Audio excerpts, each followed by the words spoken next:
back once again at the Rainbow Six North American League. Doa, Jesse, Jacob here with you at the desk, getting ready for Parabellum versus XSET. Now, you may think about that and you're like, wait, isn't that the relegation match we had at the end of 2021? And you're right, it was, but XSET is back and it's an entirely new roster. So it gets more complicated in that one of the players on XSET was on the Parabellum roster that relegated the old XSET roster. So it gets a bit complex, but at the end of the day, we're in a weird timeline right now. It's just two teams throwing down in R6 on a map that we're going to find out later. It's a simple thing when you boil it down, but there's a lot riding on this match, isn't there? Yeah, there is. I mean, these are a couple of teams that I think haven't had the most amazing start so far in the stage. XSET particularly not getting a win week one was a big loss for them, but then we saw them come back yesterday, and they actually did manage to get an upset. Parabellum, for their sake, have been doing decently, but they are one of those kind of newer rosters that has been sort of figured to be middle of the table. We didn't know if they were going to pop off really big, maybe fall off. They've kind of been all right. Wimpy had a great game last Playday, so we've seen some good performances, but a lot of question marks, I think, still around that team. It looks like Parabellum have established themselves as being like upper middle of the pack right now. XSET, the one win they've got was a 7-0 against a team that very clearly is freer than like anything you could steal from a Dollar Tree. Like, I'm looking for something really bad to just call the Sonics right now. Went right to theft, huh? True, yes. However, it's not like that impressive of a victory, and I hope that XSET are capable of doing this more and more, but that win wasn't very impressive, so they're still underdogs in this matchup for right now. Yeah, fair enough, fair enough. Let's talk about Parabellum a little bit, because this is a team, and I do think both teams in this match are trending upwards, but Parabellum, like you mentioned, feels upper middle of the pack right now. Decisive win today from this squad would kind of cement that thought, wouldn't it?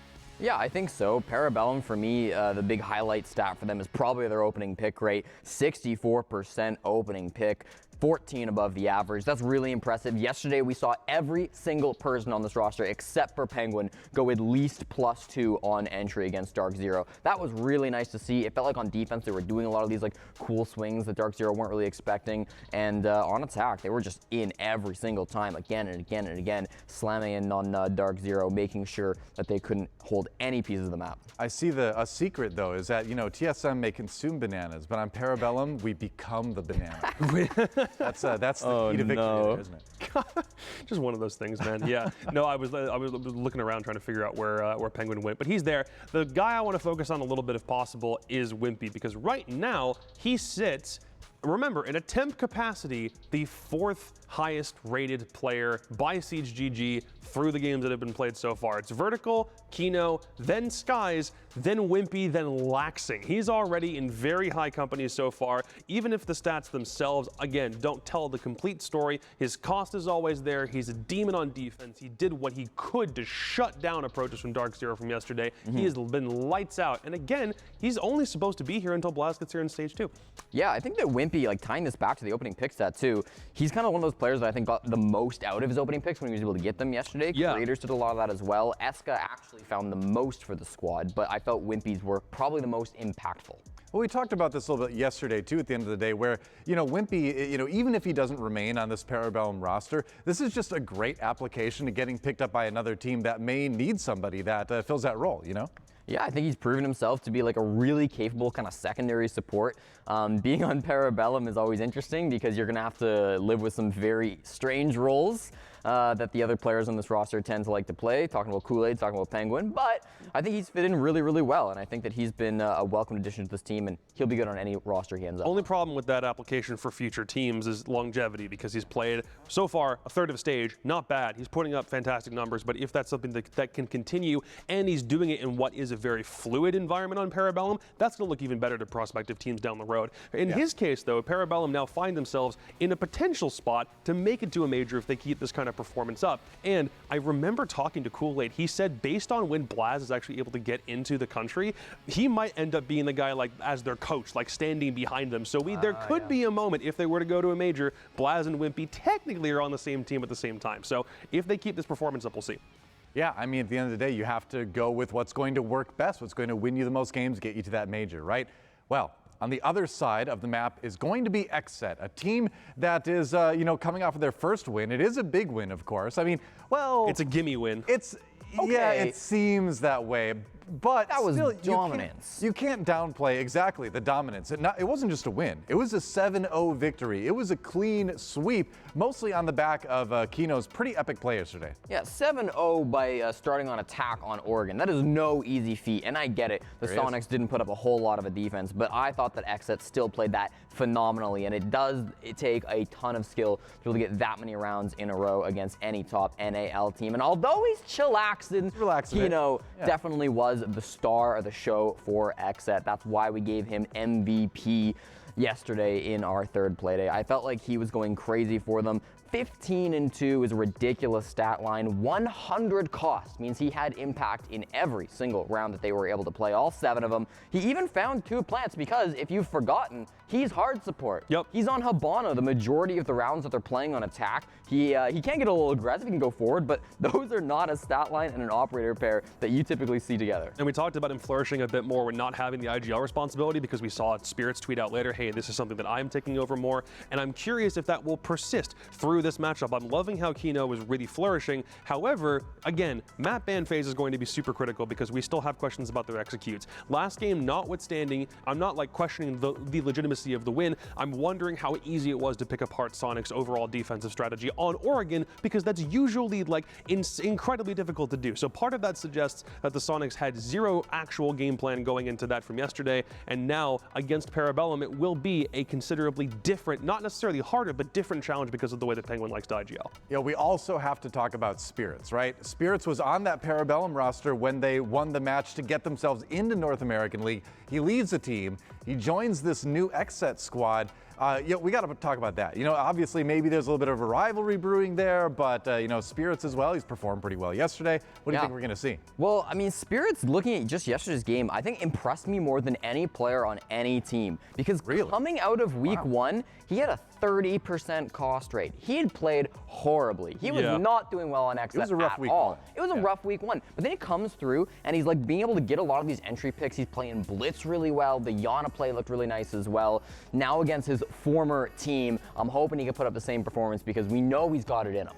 It's going to be spicy for sure. Let's see what map we're going to go to, though. We're ready to see what the bans are going to be and the eventual pick out of 9 maps. What is it going to be? Definitely not Banker Cafe. Well, yeah, we have a little bit of a tendency now from XSET to see what maps they definitely don't want to go to. Their permabans thus far have been Cafe and Villa, so I'm curious if they decide to take both those off the board quickly. Parabellum have not chosen to take Clubhouse off yet, which is a bit concerning, but they don't like Bank, and they are not a huge fan of Oregon either. So they still have plenty of other options. Again, Parabellum still have more of that longevity in terms of what they can use. No Clubhouse, that's to be expected. XSET still have some options here. No Villa, so they've taken both their permabans off, which means we are down to just a couple 3, and honestly, there's still one very concerning map in the pool here if you're XSET.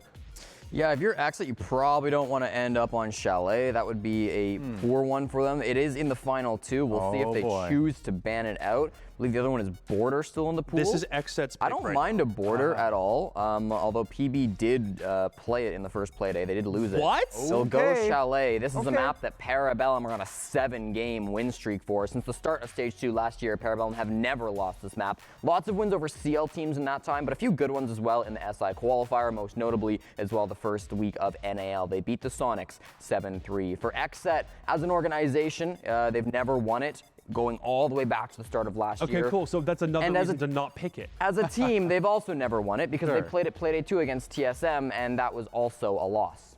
I mean, so not just looking for a victory, but a statement victory possibly from XSET. They're like, all right, we're going to beat you on arguably your best map at the moment. I don't know what Bodega's plan is right now, other than thinking that they've got like Parabellum scouted to a point where they can win a map they have yet to lose on since Stage 3 started. I don't get the philosophy. I love it. It's maximum swagger. That's what I appreciate about XSET. Let's find out what our casters have to say about their predictions here going into this one, because I think this is a little bit tougher one. I mean, maybe you lean towards Parabellum a little bit, but what do you think? What do you think? Do we have XSET as a possibility here?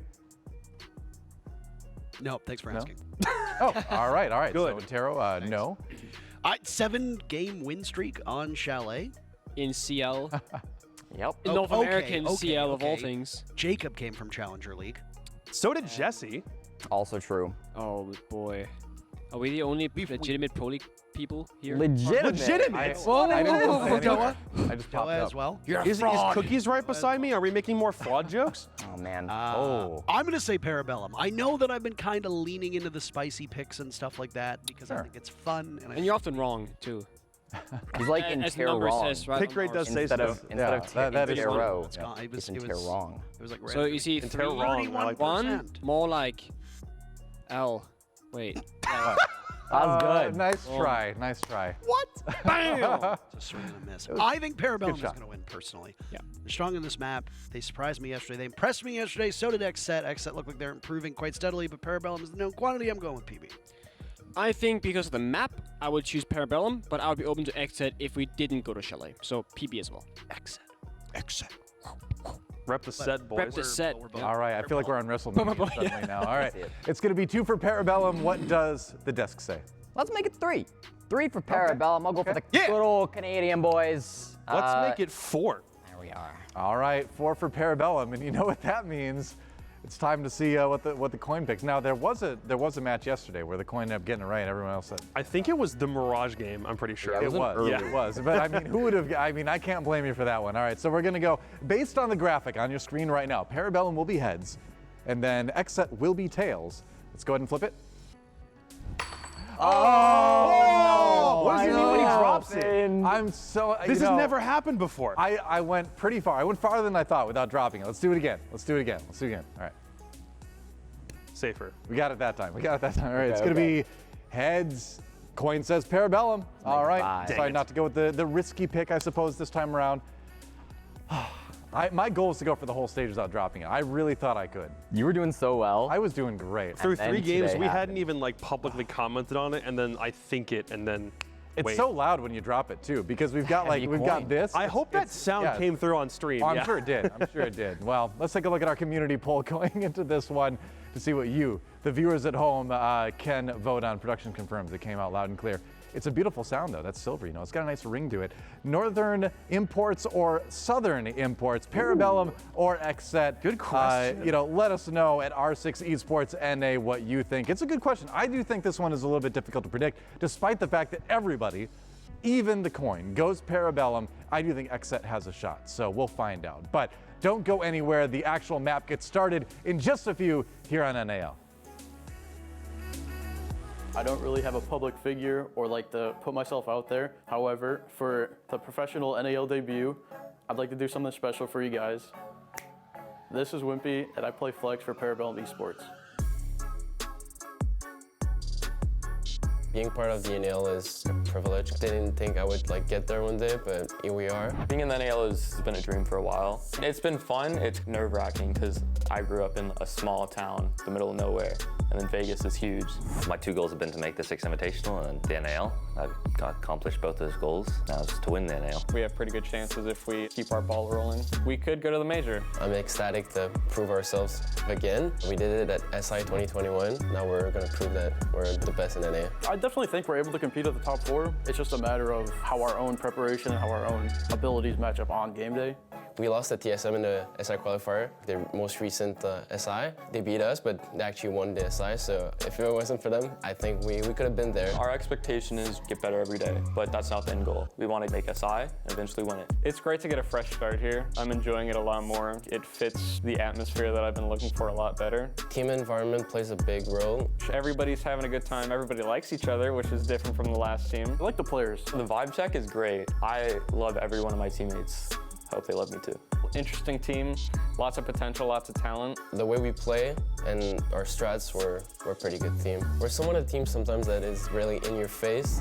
We can play aggro, but we always try to still play smart around our aggressive plays. The roster changes have definitely affected the play style of the team. Before there was a disconnect between what some of the team wanted to do, and I think started to cause a bit of conflict. And then when people started to get other offers to other teams, that conflict increased. Started to have arguments almost every night. Everyone was frustrated with all the arguing. Spirits and melted. Gonna go look at other options. We weren't gonna hold them back. They still are our friends. It sucks that it happened, but I've always been a believer of things happen for a reason. I mean, it's definitely rough to lose 2 of your best friends. Much love to Spirits, but I still want to win. Going from English to French will definitely be a transition. We have these French nights where it's all French food, we all speak in French. The learning's going well. Sometimes you could hear what the other team was saying. The competitive advantage will be if we're speaking in French, they won't be able to understand what we're saying. Gotta hit the Duolingos every single day. I think Eska's really been dropping the ball in the Duolingo. I'm from Laval. It's a city like right next to Montreal. He thinks that just because he's French-Canadian, he doesn't have to put the work in. Merci aux Québécois qui nous supportent. He really needs to step up.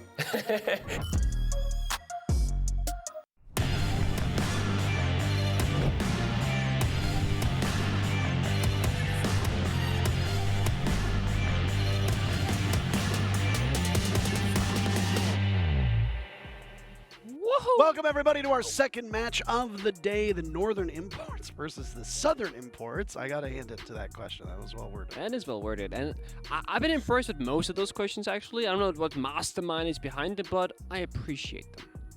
That is actually a very good question. I used to know who wrote them, but they don't write them anymore. So props and major credit to whoever is doing the questions. Now, just as yesterday, you and I casted a matchup of all green, today we are casting a matchup of all red. Parabellum, the Canadian organization with some Canadians on the roster, going up against XSET, an American organization with lots of Brazilians on the lineup. And they played pretty good yesterday. XSET toppled the Sonics by a score of 7-0. Pretty good. They played amazingly well. I think the fastest NAL match this year thus far. Yes. And there's a lot on the line, right? I mean, obviously, Creators comes in terms of, there's a lot on the line, but there's also a nice storyline here, Nick, is that Creators came in from that XSET roster, got relegated, sees new life on Parabellum. Spirits is on that XSET roster. He was at one point on this Parabellum roster. Yeah, so of course this is one of those garage matches where both teams are kind of out for blood to prove that their decisions to leave X team to join the other team was a better decision. And that goes both ways. And Parabellum's players in the interview spoke about the vibes being really, really high in that team. And I think when you're having fun, it also often breeds creativity, and creativity breeds good gameplay. So I do like what Parabellum is doing ever since we saw them in that relegation match, which of course was the Parabellum org against the XSET org. And operator bands are actually just flying by. Thatcher first, Nomad to follow second. Any guesses on the third, Parker? I'm going to say that we're going to see some boring. uncreative bands. Mira. Oh! I told you! I was it's wrong. Parabellum makes it, baby. We're going to get creative in this one. Frost being banned out is extremely uncommon? Extremely rare. Extremely rare. Well, rare and uncommon. I guess it's Is both, it gonna be depending on how Valkyrie? you... Yeah. Mira, you were right the first time. So I called one of them. The Frost ban is fascinating to me. Frost sees quite a lot of play on this map. Yes. Especially when teams are defending bar gaming, Nick. That is where you tend to see the most Frost. And not going to be available, obviously, counter-banned, potentially counter-banned by Parabellum, as you said. They didn't want to spice it up. No, it was XSET who banned it. It was XSET who banned it. So why did you say that Parabellum made it spicy? Because I said this is Parabellum XSET. It's gonna get spicy. Oh, I thought you said Parabellum makes... See? My ears. It's all right. It's all right. I was like, wait. Maybe I did say that, but I didn't realize. I don't think Go I to the did, tape. but either way, Review go the watch it footage. back. Here's a replay. Review the footage. We will. We will get back to you guys. If I did mess up, Parker just isn't paying attention to what I'm saying. I rarely do, but I will pay attention to this. You are the expert, not me. Okay. So, Break it what down. does a Frost ban mean for this map, Nick?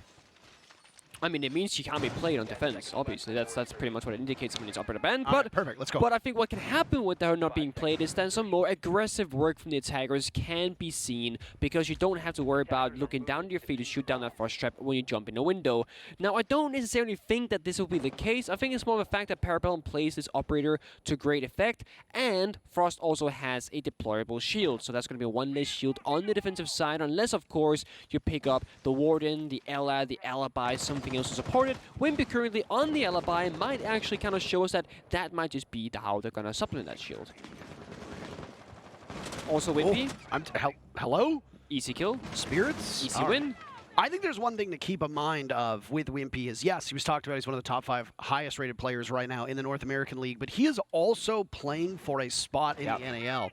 The team was very transparent by saying, hey, when Blaz shows up, we are getting rid of Wimpy. Yep, and it might sound harsh, but that's just how it is when you're, important player, buyouts, visas, all those things. Blast from Europe is intended to be imported onto Parabellum in the NAL. Wimpy is only here as a stand-in player until that happens, but as you said, Wimpy can now prove himself right to every other team in the North American League, or for Parabellum themselves, if they want to kick a different player to keep Wimpy instead. So, some friendly competition, if you will. Absolutely correct. Bad day for Finca continues. There seems to be a Finca curse today, Nick, where when you play this operator, you just have a really rough go of it, and it was Spirits playing on that Finca, who got cut down as he was rappelling towards balcony. I think it's time that Finca players start getting a taste of their own medicine and just getting annihilated in the server. Yeah, I get that you don't like the LMGs, Nick. Okay? I don't. I sorry. completely understand your perspective. Do you understand it, Parker? How often do you die to LMGs in silver? All right. Let's talk about the match, Nick. Sure. You talk. I'll watch. That is actually how it happened most of the time. Now that you're retired, that is exactly correct, since you're not actively competing. That is correct. All you do is watch. All I do is watch. You don't play anymore. Yogg is playing, though. So is Parabellum, and so is XSET. And right now, it's been a bit of a slow round, besides that opening kill from Wimpy. But now it's going to start speeding up again towards the tail end of it. And it's Gomez to find Wimpy on that vertical play from that floor being opened up. This is a kitchen and dining defense for those of you that are unaware of the location. And guess what? There are 2 players from Parabellum in the basement. A rotate from Eska gets spotted and called out by XSET, but there's no capitalization on that as Eska's able to get away. Gomez picks up kill number 2, this time on the Penguin. And, well, there goes an alibi clone. That's not the real deal, Gomez, but you can light it up. XSET, after surrendering that first pick, are just clobbering Parabellum, leaving creators in a 1v4 with Diffuser at the halfway mark.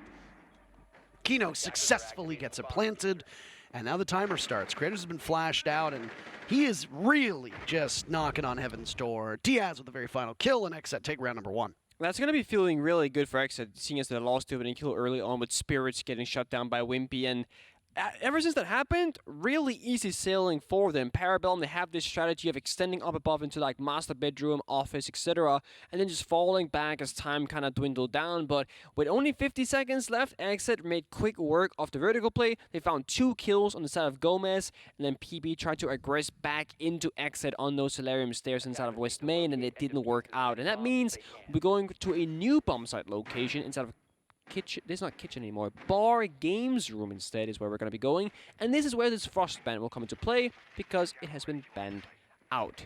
So, what do you supplement with? You don't have a single shield right now, which is very atypical for this defense. Normally we see 2 shields, one on top of blue stairs, one on chimney where Eska is standing right now. Instead, none. We can see bulletproof, barbed wire, impact grenade C4s, and the beep boops, but not a shield. Love beep boops. Love that you call them beep boops. Beep boops. Only 2 of the attacker repicks being used. No Yana will be available. It'll be a Twitch instead, and Zofia for Diaz will be the operator of choice. Lots of explosives, 2 sets of grenades, the explosives as well from the lifeline of Diaz. Can we see Finca actually do something in this round? Well, that is going to be the question that Spirits will need to answer. Spirits was one of the best performers when he was on Parabellum, and when he stepped off of the roster, there were a lot of questions that were asked about the potential that the team would have without him. And guess what? Wimpy has stepped up. Eska has been as reliable as ever. This team has weapons, and then they have Blaz coming as well. Yeah, a lot of people like myself included were very saddened to see Parabellum changing a bit of a roster, because when you make it from CL into the relegation, into the NAL, any pro league for that matter, I think it's always beautiful to see just how good that roster matches up 1-to-1 against other actual pro league teams. And sure, Parabellum's core is still the same, but we don't see the exact situation. And in the introduction player interview or content piece, we also did see the members of Parabellum saying that the playstyle will change a bit with the roster change, but we're still going to be aggressive, we're still going to be creative, and the vibes are better than ever. Opening kill now, Spirits, he finds his footing in this match. That's an aggressive entry with the LMG, and maybe the Frostban actually is already working out as Spirits finds a second. That's 2 kills for Spirits, and a third is on the board, but he gets out-dueled, of course, by a UMP. That gun is so ferocious that it usually wins most engagements that it's in. So Finca at least having some significant impact on this this round. A, using the adrenal surge right before dying and then also taking down 2 players. Parabellum had a good start back in round number 1. Round number 2, it has caught them a little bit flat-footed as XSET have taken that early advantage. Kino's actually in on side without diffuser, so can't just stop planting. Even with diffuser in hand, I think that actually there's no Parabellum even near the bomb site. So what exactly is happening? Penguin runs into library. That's a desperate play I've ever seen when he gets shut down immediately. XSET have all the confidence in the world, but there is Kino, as you said, inside of the bomb site. He gets taken down by Eska. A stun will also go out, and Eska can't do anything about it. But Diaz knows that somebody is nearby. The second one will blow up too. That's good information and lets them know that there is a player lurking near that mud room, leaving Creators all on his lonesome to defend up top. But Eska joins him side by side. Gomez takes down Eska. Creators are still very much in this. It's a 1v2. XSET with their 2 nice new shiny players. Yaga getting the diffuser planted but falls off as Creators drops. That will be sound that is heard around the world. But Creators doesn't know exactly which avenue he wants to take. Diaz coverage is perfect right now. Ooh. A nice shot from Creators as the diffuser does get planted. Time for him to get back to the bomb site, make some noise, and maybe distract Yaga, but the Yog Dog gets the final kill, and XSET's up 2-0. Wow. I will say Creator is really feeling it out there, knifing the barbed wire, throwing impact grenades, hitting a nice headshot, and then just kind of getting those trick shots in there. Doesn't find the round, of course, but it was a nice try indeed. A 1v2, kind of post-plant situation. I know the bomb wasn't down just yet, but having to retake your own bomb site after having to defend at the beginning is never a good look for a defender because it's so difficult with those few entryways, and attackers can usually just guess where it'll be coming from. Not much information is needed, and honestly, with how that round played out, I don't blame Parabellum for going directly back towards the bomb site, this time with a shield that they can put top blue to fortify that position, but also just everything really went wrong for them, right? Spirits jumped in on the office balcony, got 2 kills immediately, then traded back, sure enough, by Eska, but the opening of how that round began was just not the way Parabellum wanted to go. Absolutely correct. And with that, Parabellum are going to roll the die on the same bomb site again. And I'm sure that they'll have some small, minor adjustments, but surrendering those first 2 picks to Spirits, who swung in so wildly, is likely not in the cards for Parabellum. You know what they changed? They got 3 bulletproof cameras now. Wimpy, Eska, and Kool-Aid all brought it out. So information seems to be what Parabellum thinks that they're missing. And with 3 bulletproof cameras probably being put in very different positions, they will now gain that information back for this round. Also, that deployable shield, as you talked about in the previous round, there were no deployable shields, as you said. This time they have 1 being brought by Penguin on the smoke. So, and the deployable shield is, of course, guarding Eska at the top of those library stairs, which is a very common spot for them to be. Yep, it's exactly the way we would expect that shield to be, or chimney. But Creators inside library played there earlier on as well, and last time once the flashbangs came flying, he jumped down the hatch very swiftly. He has magnets and 2 ADSs, and he'll recharge more magnets as time progresses, which means, well, if XSET aren't here in full force, they won't have enough pressure. The 3 flashbangs and 2 grenades between Yogg and Kino is not actually enough to clear out this position with the Arunigate on this window as well. And Wimpy ready for Spirits in case he wants to jump in this window on office balcony again. And we know from the silhouettes that there is a player in that area, but Wimpy will have to guard multiple windows. First kill comes out for XSET. That's the Nook down below. Gomez's 4th kill to his name. Silences Penguin. So the smokes are all gone. No toxic canisters available for Parabellum. That is some stall potential. That is just not available and will not be. That's a particularly damning operator to lose first. It is. It's one of the arguably worst defenders in the entire game you can lose in the very beginning because the toxic babes get better with time as it goes on. And Spirit's playing more passive this time. Second nade now goes out. Still has the gun 6 for explosive economy, but will have to fight his way into the window against Wimpy as he's still sticking up above. Oh, that's so just close. Misses out on it, but there's a number of angles that he has to watch.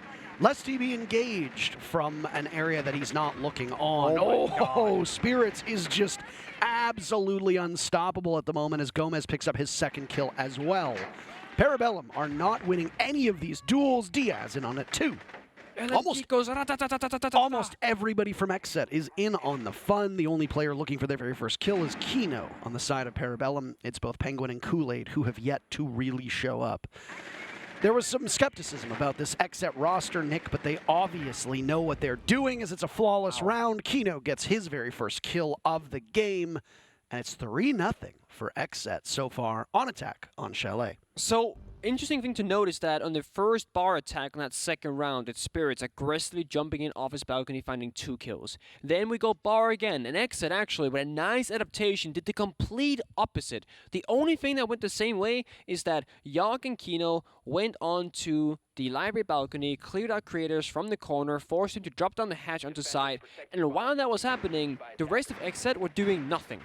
It was Spirits sitting outside office balcony, holding an angle. Diaz on piano window, holding an angle, just waiting for Parabellum to make the first move, and it made them confused as to where the members of XSET were. Then, at the same time, Spirits jumps in office balcony, finds the opening. Shortly after, Diaz jumps in that piano window in towards the Ivy hallway, we call it in competitive play. It's basically the window to the top blue stairs where that shield was, and then helped Spirits clear out the position of Eska on the shield itself. And then the entire round just opens up, and we see Creators, last man standing on the bomb side, who couldn't really do much. And yet, they had 3 bulletproof cameras. They had all the information in the world, but nobody alive to use it. And that does not bode very well at all.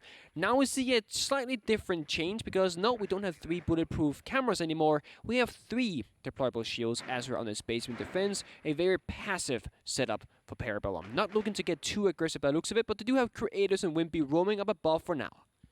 Thornwatch, Nick. Woo! Thornwatch coming out. Seeing more and more of her, actually. All of the Razor Blooms have been thrown down now. Use your expertise. What are the ways that teams have typically employed this Irish defender? So since we've seen her debut in the NAL. 2 ways, right? One is to use it almost like any other trap, like an like Grisp mine. It's for information, right? When you set off, the Razor Bloom, it goes like chick, chung, chung, chung, chung, pow, and pow says Gomez. Wimpy's off the board, but the gadget lives on. And the second way to use Thorn is usually if you rappel in a window or jump in a window, almost like a frost trap. Yes, it gives you information, but also it forces the attacker to just sprint away in desperation to keep his life intact. And when you're running, you cannot shoot back, so you can then swing and take the gunfight. But normally, you know, the Thorn, it is just for information gain with a great gun and a shield. Normally you want the Thorn to live a little bit longer, obviously. Yeah, normally you want to keep every operator alive if possible, but sometimes it doesn't go that way. And sometimes Wimpy gets the opening kill, and sometimes Wimpy gets opening killed. Wimpy, as we said, is one of the highest rated players in the NAL, and he's had a very disappointing start here for Parabellum, but the whole team has had some struggles. Only 5 kills through these 4 active rounds so far. That is not where you want to be. That's less than Gomez has. That's less than almost any other player on XSET combined, except for Kino, who was only a single kill on that hard support duty. Tough nut to crack on this downstairs defense for a lot of teams, especially if there's no Thatcher or Maverick being brought. But as you can see from the Parabellum lineup, the only real denial they have to work with is that Kaid with the Electroclaw. As long as you can get out of, or get the Electroclaw out of the equation, you've got clear passage in. It also means that because there's no mute on the board and because there's no bandit being brought, that you've only got 2 walls that you can fully electrify. No, you're absolutely right. We see here PP trying to play a refight game, but one person is running, one person is fighting. That's not going to work out well. But Eska on his cam! What is happening? Yogg finds a second, leaving just 1 player left alive on site. It's Kool-Aid, but even he gets shut down as well. XSET are on all cylinders right now. There's 11 rounds in a row for XSET right now. 11 rounds in a row after they dismantled the Sonics 7-0 yesterday. And then today have now taken 4. Parabellum is just being ground down to dust. And on Chalet, a map that does seem quite happy for the attackers on a lot of occasions. So it's pretty normal that XSET is doing all right. But they're doing really good. The big but, Nick, is that Parabellum, as was stated, are on a 7-game winning streak on this map. They have not ever lost at a top level of competition, as was pointed out by Jesse on the desk. And they have not been able to pick up a single round yet. They haven't blown their time out, but there have been less than spirited efforts from a number of these players. That blue defense in particular is just so puzzling, so head-scratchingly bizarre that I don't even, what do you even say about that when you watch that happen? Because there's just, Eska goes back onto his cam after he gets pushed on the stairs and then sees his teammate. It's perplexing. Penguin ran backwards and Eska went upwards to take the gunfight, so obviously like miscommunication or at the very least, maybe a lack of communication on what the goal was there. Because if they had fought the Blue Stairs together, it looked actually quite good for them. And then once Eska got the trade, and as you mentioned, he went on to Yokai Drone, and then he died for nothing right afterwards. So that could have been as easily explained as a fat finger. You accidentally clicked the wrong key on the keyboard, or someone said, they're planting. Someone stopped the plant. And then, of course, Eska follows the call. Kool-Aid gets injured, but falls down the hatch. I want to say to safety, but that might not be the case because Yogg is in the big window and one grenade will take him out, or just a quick vault in aggressively from Yogg, having so much confidence right now because of the scoreline being 4-0. And it continues the same trend because XSET are ripping through Parabellum so swiftly. Well, this is a funeral right now for Parabellum.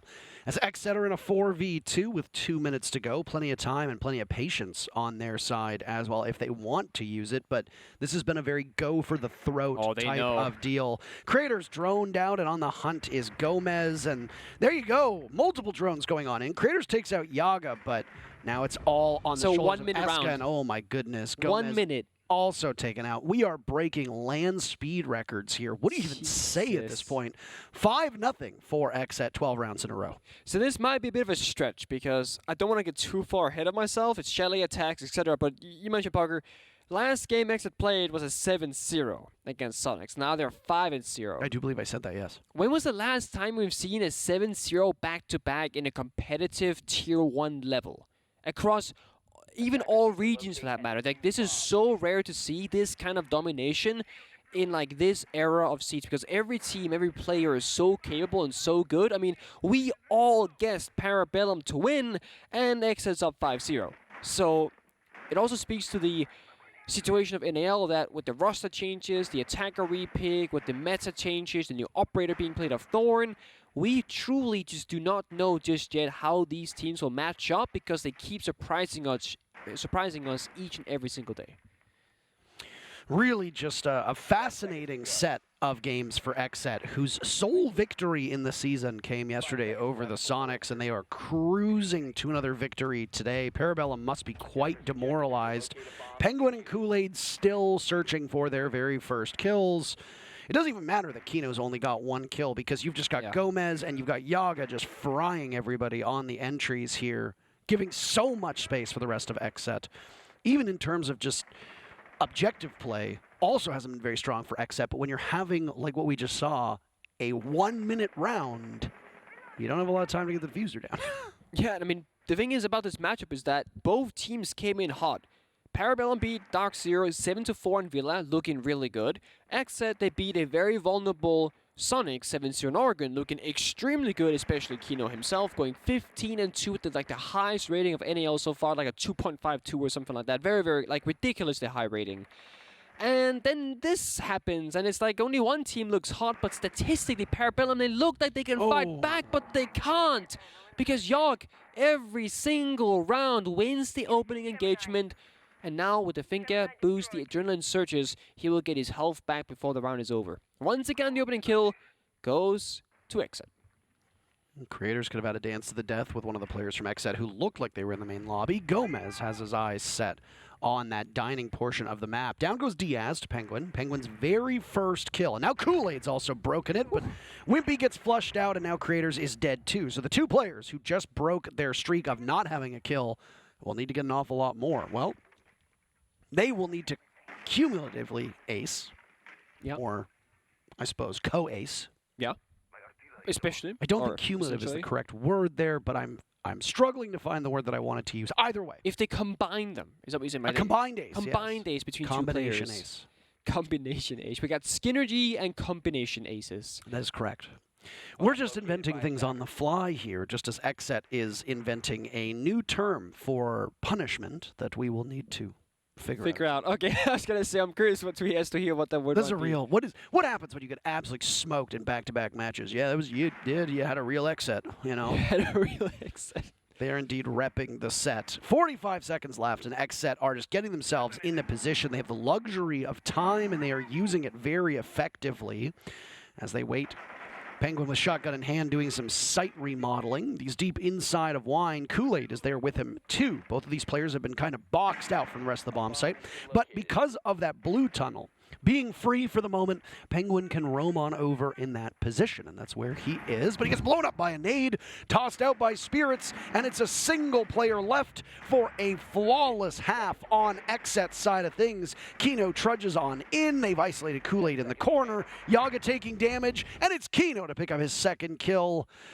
Good God, what are we witnessing? 6 in a row for XSET. So we just saw a game between TSM and SSG go to max over, or almost max. It went to overtime, right? 8-6. And I think XSET are basically saying, you know what? We know that sometimes, Pro League days can go on for a while. We don't want teams to wait too long for the game to come around with that slow beginning.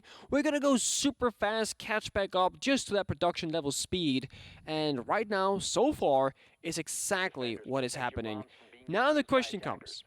Will XSET be as good on their defense as they have been on their attacks? And you can also flip this question and say, will Parabellum be as bad on their attacks as they were on their defense? And with that, we have a question. Northern imports or Southern imports? Parabellum or XSET? And this question has kind of been answered by the match itself, if you will. But even the fans, too, said Southern, 55 to 45%. How can you even tell the difference between those two colors, by the way? Well, you can if you're not colorblind, Parker, but I do agree it's rather difficult. So, thank you, though. It is a little bit difficult, but I could see that. Also, there's a literal number that tells you in white on red text or red background color, 55 to 45, so you could just read that out. That's the case. It was a joke. Sure. Oh my God, it was a joke. We call you an angry beaver here at the NAL here in LA, Parker, and there's a reason for that. Nobody calls me an angry beaver. I literally call you that in the hallway like before this game. Yeah, you sang it one time, Nick. It'll become we very soon, trust. I'll make that a thing. Angry Beaver Parker. I'd prefer that it did not become a thing. We'll see. I cannot choose what people want to say out loud, and it is legal fully and within their right to say that thing, because it's not a mean thing. Yeah. It's an animal. You call me Pingu. We have Penguin in the server right now. How does it feel? Is he like your protege? I feel like it's extremely weird sitting in a room and people go Penguin, Penguin, Penguin. I'm like, that's like, you're not talking to me, but you're still saying like most of my name. So it's a bit odd. But I'm really happy to see a fellow bird in the Pro League. And of course, also seeing young talent come to the scene. Very happy about that one. Well, we are fraudsters. We are Lamicki casters, Lamicki analysts, as the Reddit would like to say, and they call NA farmers region on XSET's side. And while they certainly are farming all of these points because XSET is putting in such a clinic over the last 24 hours. It hasn't even been 24 hours since their victory over the Sonics. But now we gotta see if they can muster this round victory because they're playing rather passive on the basement bomb side, and the walls and hedges are being opened up right now by PB. The timing there almost favoring Penguin himself, but not yet. We still see Spirits with that single impact in his pocket that could be paying off later on in the round. If there's a soft wall inside or a hatch to drop down, PB are waiting for a swing. And XSET are not granting it to them for free. This is really lethargic pacing right now by Parabellum. I don't even know how much of this is still just discovery, but they're in. Kool-Aid is in, and the guns are hitting their marks. Goodness gracious. Malusi Gadget goes off. That's the Banshee to ring on out. XSET will need to retake against the 5 players. Make that still 5. First kill comes in from Yaga. Parabellum looking mighty fine right now as they get the diffuser down, but Yaga has something to say about this. 11-1, and he just seems to be leveling up. He's going to need an ace clutch right now, and he's not going to get it done. Parabellum finally break the streak, even if it is overall a very deflating match for them. It's still XSET in control, still on match point, but Parabellum gets on the board. There we go. Their streak is denied, and the 7-0 we will not see. You know what streak continues, though? What streak continues? The attacker streak. The attackers have won all 7 rounds of this matchup so far, Nick. And got me there. If you're a Parabellum fan, you're crossing your fingers, you're crossing your toes, you're crossing your legs, your arms. You're crossing. But if you're crossing things, you also make an X. For XSET. For XSET. So there's no way to cross your fingers for Parabellum without also repping the set at the same time. That means Parabellum, they gotta do this on their own, Parker. We can't help them too much in this case.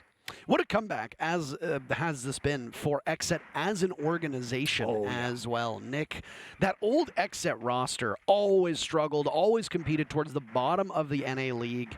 And when they came back into the NAL as the 10th team during the offseason, they completely reinvented themselves. They picked up a heap of Brazilians.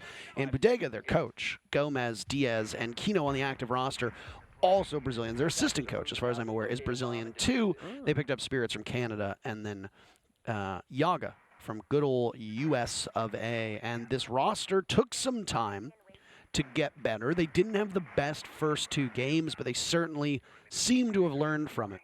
And as a team like Parabellum was referred to by, I believe it was Jacob on the broadcast, said they're a solidly middle-of-the-pack team. XSET absolutely dominating the way that they are. That means that XSET have to be at best, or at worst, a middle-of-the-pack team. Now they're going to be on their back foot because Yaga got taken down. Best player on XSET statistically, and he's out-dueled by Parabellum as Parabellum look to keep this attacker streak alive. Yep, that was creators the Finger finding success, something that we don't see much of today so far for the Finger players, as you mentioned earlier. And Parabellum, they're good at playing a very slow pace of Rainbow Six Siege when they need to, taking every single second that they need to set up and to execute. We saw that the last round. Now, we're seeing a bit more aggression, a bit more speed from them this time around, droning out Solarium, trying to breach open this wall, but the jammer right now is stopping them from approaching that exact goal.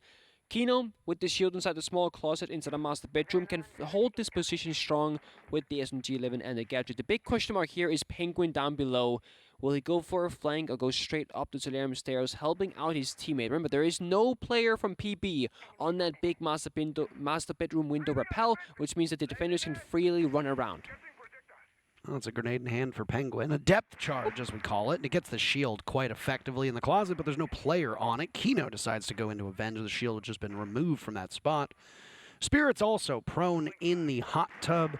Damn, you really don't realize how big that actual jacuzzi hot tub is. It's a huge hot tub. It's quite large, my friend. Creators in this big window rappel is the key player to make sure that nobody in master bedroom wiggles too far left or too far right. It is Kino right now, sitting still on the bomb chassis, but he'll be stuck once Creators takes the angle approach.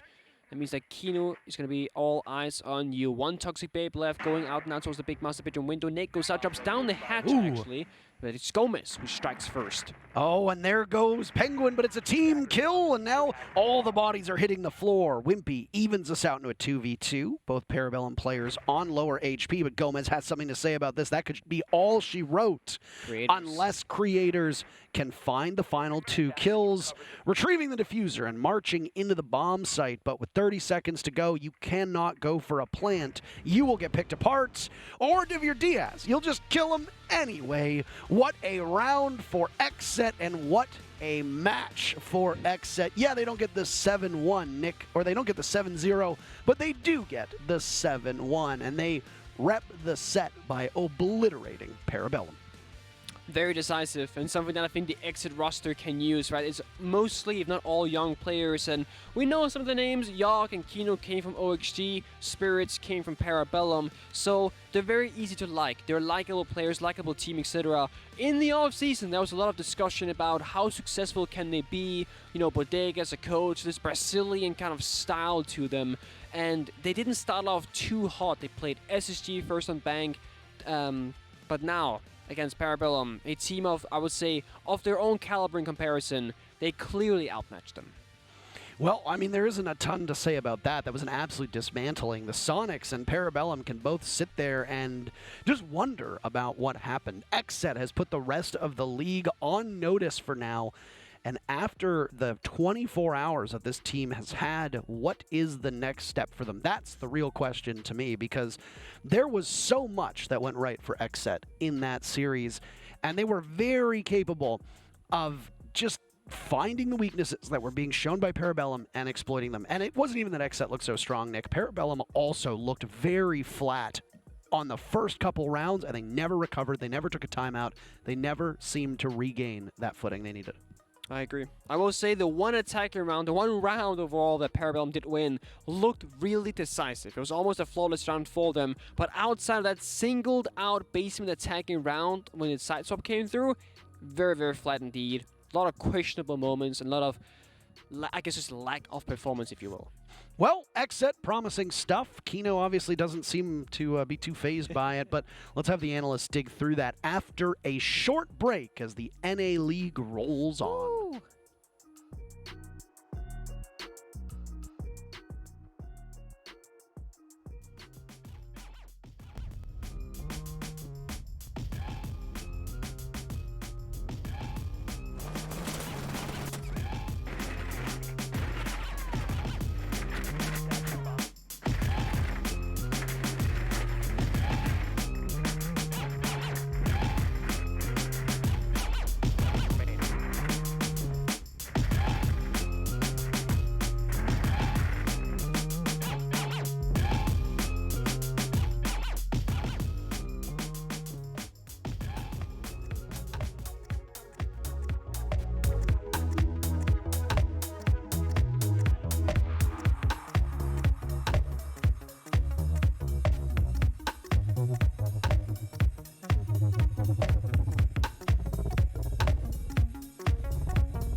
You said hello and I lost my control in just one tiny second.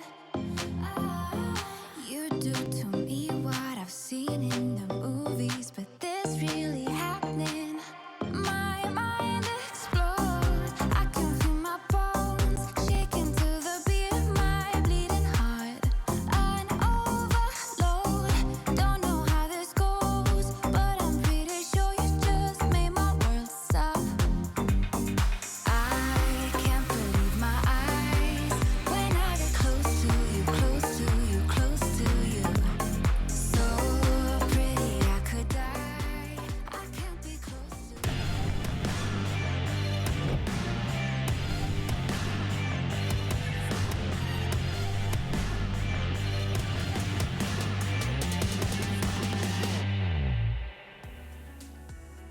Hey, we are back at the NAL. Doa, Jesse, Jacob here with you, and with us as well over in Vegas is none other than the coach for XSET Bodega. Can you hear me, man? You out there? Hey, man. How are you guys? Hey, we are good. I'm sure you guys are a little bit better almost. 2-0 this week. It was a little bit of a rough start last week. Things went much better this week around.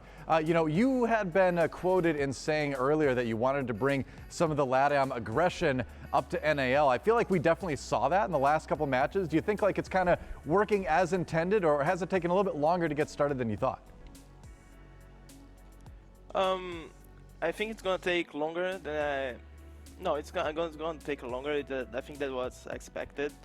To play the way I think MIBR play, it's really hard. It takes a couple of years to play as consistent as they play.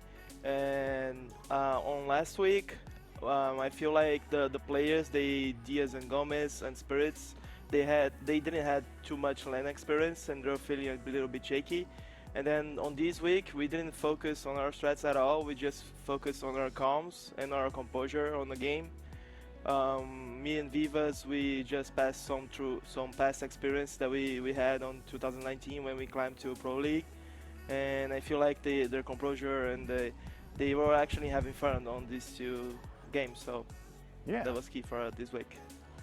I want to touch on something you said there, Bodega, because you said that you were focusing mostly on the comms. Was there really nothing that was focused immediately on your opponents for the preparation for this week? Was it all sort of localized looking at your team, or how much was there going into scouting out the strats from Parabellum and the Sonics for that matter, and figuring out what they had done on those maps? Because you obviously demolished both of them. Okay, so for the Sonics game, they prepared a bunch of different things for us. SI, we had a bunch of counter strategy involved on that game.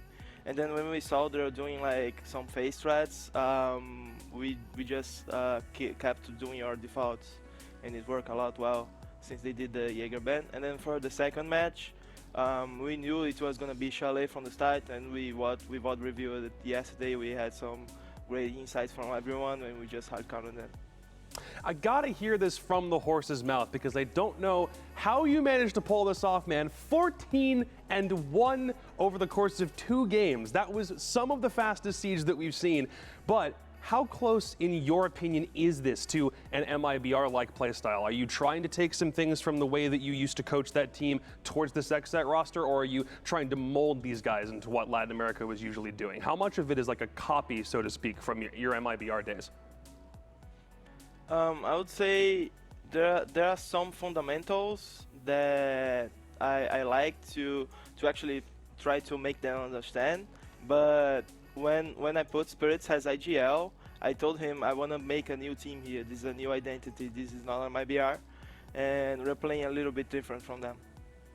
All right, so I got one last question for you before we let you go. So obviously, you know, you came in, everybody came in, the new roster came in after XSET was relegated last year. You weren't part of that XSET, but I gotta know, did the XSET management, did the ownership come down and say, hey, we gotta beat these guys? Did you get any message from on high about this message or this match in particular? Did you guys had some insider info? Because Marco Perabet, whoever kills Super more wins like a money prize. Wait, there was a bounty out on Super's head? This, okay. That's Yeah. gold. All right, so outside of the Parabellum rivalry, I guess you could say now that there's bounties out as well, huh? Who claimed it? Wow. Who got the most kills Marco. on Super? Oh, Spirits. Spirits. There we go. All right. There we go. All right, that's perfect. Hey, thanks a lot for sitting down and chatting with us for a little bit. Congrats on the great week of results for XSET, and we'll see you next time. See you guys. There's no way a bounty got put on Super's I wasn't expecting head. that. That is so gold. so cool. I was just, We didn't know. Isn't it great when you just get more than you could have ever hoped for after a question? So, Like, I I mean, was only like, asking awesome. if like the ownership wanted them to beat Parabellum. Yeah, I didn't expect all that. That was great. I have some insider info. Oh my! I mean, obviously, like traditional sports is like that's not a good thing. But in esports, sure, put a bonus if you You're kill not someone. physically injuring the person, so it's a Why little bit not? different in our I mean, neck of hey, the woods, that might have inspired them because I like to issue a congratulations to XSET. Okay. Because you've now tied the most amount of games you've ever won in an NL stage. Wow. Let's go! You guys did it. Did it in 1 week. Hopefully, next week, if you get one more, then you will have beaten your own record. There's improvement there. Perfect. XSET management, you're offering bounties, you're giving these guys chances. Oh my gosh, they're doing so well. Ownership's got to be happy about that, and got to be happy when they look at the stats as well. Let's check out some of the match stats for that last one. Again, it was a 7-1 victory over Parabellum. They were so close. They were so close to flawless victorying 2 teams in a row, but this is close enough. You're still going to be happy with this, aren't you?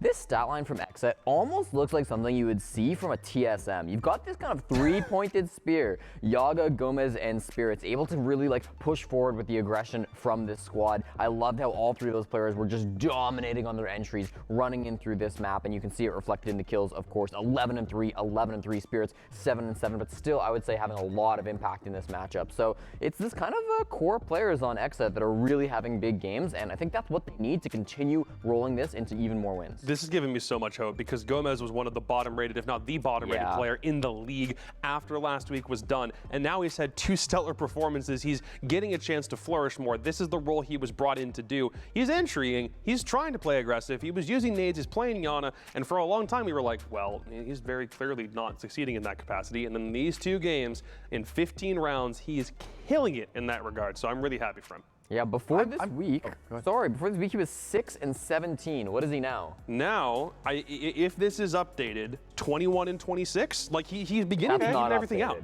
That's not updated, I don't think. You don't think so? No, Either way, he's definitely come closer to equalizing for sure. Maybe, if not maybe at this exceeding. point, once this gets updated, maybe it's over 30 for the whole stage. We'll have to find out. Could be. Well, let's check out one of the rounds in particular from this. Is going to be round 4, and this is just Spirits kind of popping off like the whole XSET roster was. You know, they were having fun, and I think Spirits is definitely having a great time this time. I thought this was such cool like use of the grenades too. Like this is what they were doing a couple of times. First the nade like forces him back. He would have swung if that didn't come.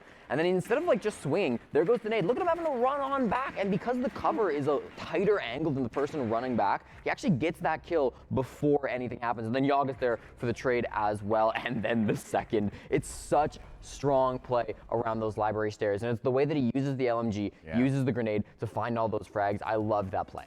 Also, I did find out that is over 4 maps, 21 and 26 for Gomez. Wow, that's crazy. Still, all right. You're getting everything back to even, which I love. And the fact that we're seeing that kind of aggressive play, that's a LATAM trademark. It's gun meta heavy, not focused too much on plant prioritization. They did get at least 1 down when they were attacking, which was great. But that kind of aggressive play style being focused because Frost is banned. That's not the only reason, but that's kind of a staple for Chalet. If you want to play into it, it means you have to double check everything as you vault in. And instead, you can just fire and vault in at the same time. They were working wonders on this side. On Parabellum's best map historically, and that 7-game undefeated streak is now in the gutter.